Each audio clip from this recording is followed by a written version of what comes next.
আসসালামু আলাইকুম সবাইকে, কাছে এবং দূরে, দেশ এবং দেশের বাহিরে যে যেখান থেকে আমার ব্লগ ভিডিওটি দেখছেন, আশা করি আপনারা সকলে অনেক বেশি ভালো আছেন। আলহামদুলিল্লাহ, আল্লাহর অশেষ রহমতে আমরা অনেক বেশি ভালো আছি। চলে আসলাম নতুন একটি দিনে নতুন আরেকটি ব্লগ ভিডিও নিয়ে। আশা করি সম্পূর্ণ ব্লগ ভিডিওটি না টেনে ধৈর্য ধরে অবশ্যই ভিডিওটি কন্টিনিউ করবেন। যদি ভালো লেগে যায় অবশ্যই একটা লাইক দিয়ে তারপরে ভিডিওটি দেখা শুরু করবেন প্লিজ।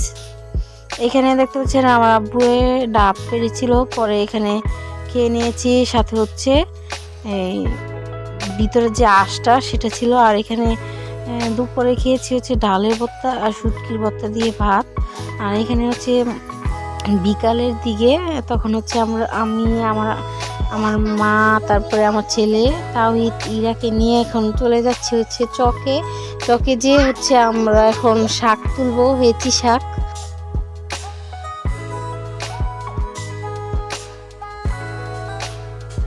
চলেন আপনারা আমার সাথে কি করি না করি এগুলোও দেখতে পারবেন। আর ফুল ভিডিওটি কিন্তু না টেনে অবশ্যই দেখবেন। আর যদি ভালো লাগে প্লিজ আমার চ্যানেলটা সাবস্ক্রাইব করে, লাইক করে, শেয়ার করে আমার পাশে থাকবেন অবশ্যই। যারা এই কাজটা অলরেডি করে ফেলেছেন সবাইকে জানাচ্ছি অসংখ্য ধন্যবাদ। যারা নতুন দেখছেন অবশ্যই আমার পাশে থাকবেন প্লিজ। আর যদি কোথাও একটু বেশি ভালো লেগে যায় অবশ্যই আপনার ফ্রেন্ডস আর ফ্যামিলির সাথে আমার ভিডিওটি শেয়ার করতে পারেন।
দেখতে পাচ্ছেন খালের ওই পার চারিদিকে বেড়া, ওটা হচ্ছে আমাদের কবরস্থান।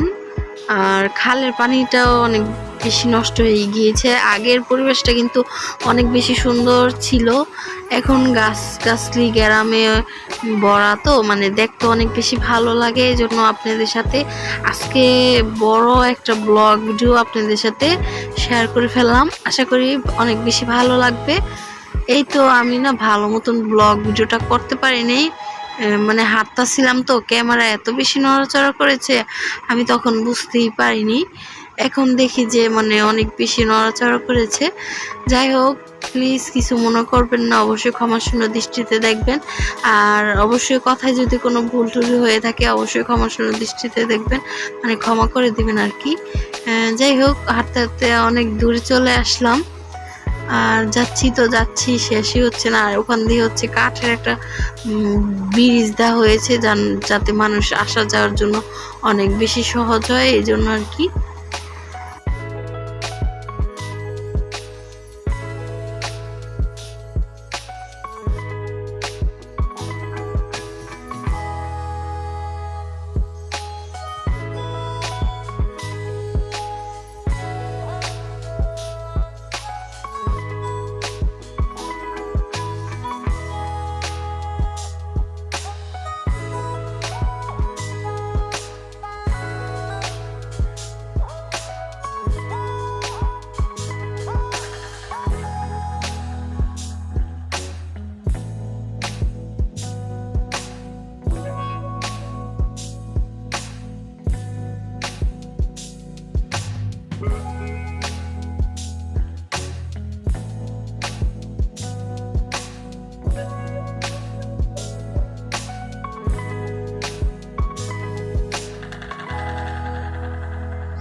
এখন হচ্ছে চকে চলে আসছি হেঁচি শাক ওঠানোর জন্য। এই তো এইগুলা দেখতে পাচ্ছেন হেঁচি শাক এখন হচ্ছে উঠিয়ে নিব। আর ওরকম হেঁচি শাক ছিল না, মানে অনেক খুঁজে খুঁজে তারপরে চকের ভিতরে চলে আসছি। আসার পরে অল্প স্বল্প করে পেয়েছিলাম আর কি।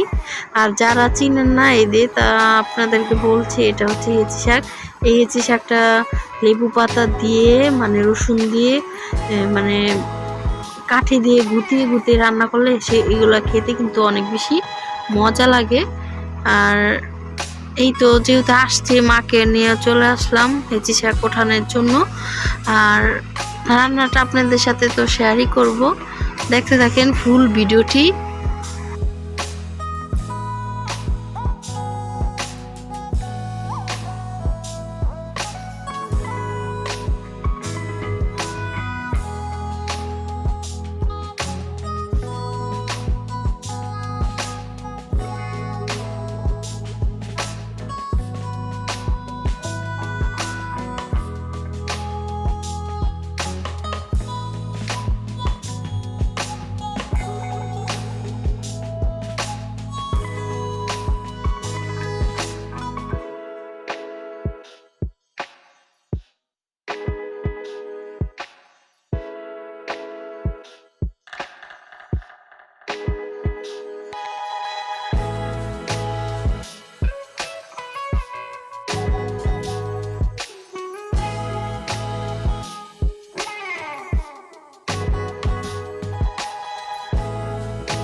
চকে কিন্তু প্রচুর পরিমাণ ঘাস আর চারপাশটা অনেক বেশি সুন্দর। আর আগে হচ্ছে অনেক বেশি সুন্দর ছিল পরিবেশটা, এখন হচ্ছে ইটখলা হয়ে মানে অবস্থা একদম খারাপ হয়ে গেছে চকের।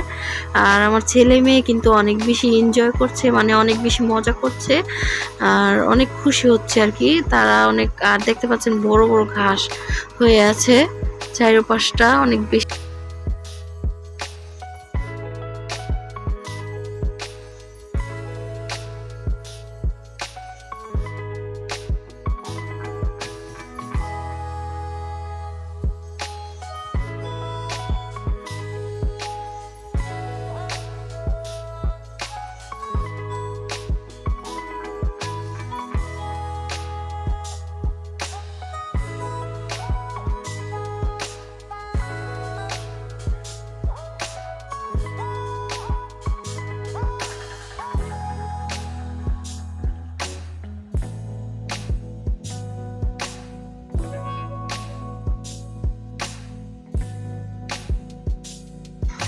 তারপরে হাঁটতে হাঁটতে চলে আসলাম আর একটু সামনে। ওলু কাকা হচ্ছে আমার কাকা হয়, ওনায় হচ্ছে ধনেপাতা লাগিয়েছে, মাশাআল্লাহ অনেক বেশি সুন্দর হয়েছে দেখতেও।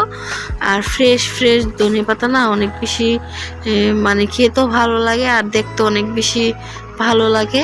আর ওলু কাকা হচ্ছে এখানে কফিও লাগিয়েছে, ফুলকপি এখনো হয় নাই, হবে আর কি, মানে আরো অনেক দিন বাকি, এখনো ফুল হয় নাই।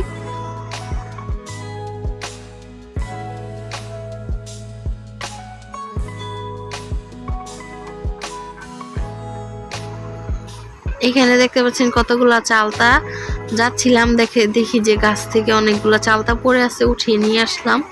আর এখানে হচ্ছে আমার আব্বু বাজারে গিয়েছিল আমার ছেলে মেয়ের জন্য বিস্কিট, আমার জন্য পেঁয়াজি আলুর চপ নিয়ে আসছে, এগুলো খেতে আমার অনেক বেশি ভালো লাগে এই জন্য। আর এখানে একটা পাঙ্কাশ মাছ নিয়ে আসছে, পাঙ্কাশ মাছ তো আমরা খাই এই জন্য নিয়ে আসছে আর কি, বেশি পছন্দ করি। আমার ছেলে মেয়ে কাটাও মাছ খেতে পারে না, এই জন্য পাঙ্কাশ মাছটা আমাদের বেশি খাওয়া হয়। আর এখানে কলাও নিয়ে আসছে, কলাগুলো অনেক বেশি মজার। যাই হোক, আমার আব্বু অনেক সবজিও নিয়ে আসছিল, পুরোপুরিভাবে আপনাদের সাথে শেয়ার করতে পারি নাই। এখানে ডাটা নিয়ে আসছে, ডাটা শাক, এই তো রান্না বান্না হয়ে গিয়েছে পাঙ্কাশ মাছ দিয়ে হচ্ছে ডাটা দিয়ে। আর হেঁচি শাকটা এই তো রান্না করা হয়ে গিয়েছে, আর ডাটা শাক ভাজি, ভিডিওর শেষ পর্যায়ে চলে আসলাম। আশা করি সম্পূর্ণ ব্লগ ভিডিওটি দেখে নিয়েছেন। ভালো থাকবেন, সুস্থ থাকবেন, অবশ্যই আমাদের জন্য দোয়া করবেন। আল্লাহ হাফেজ।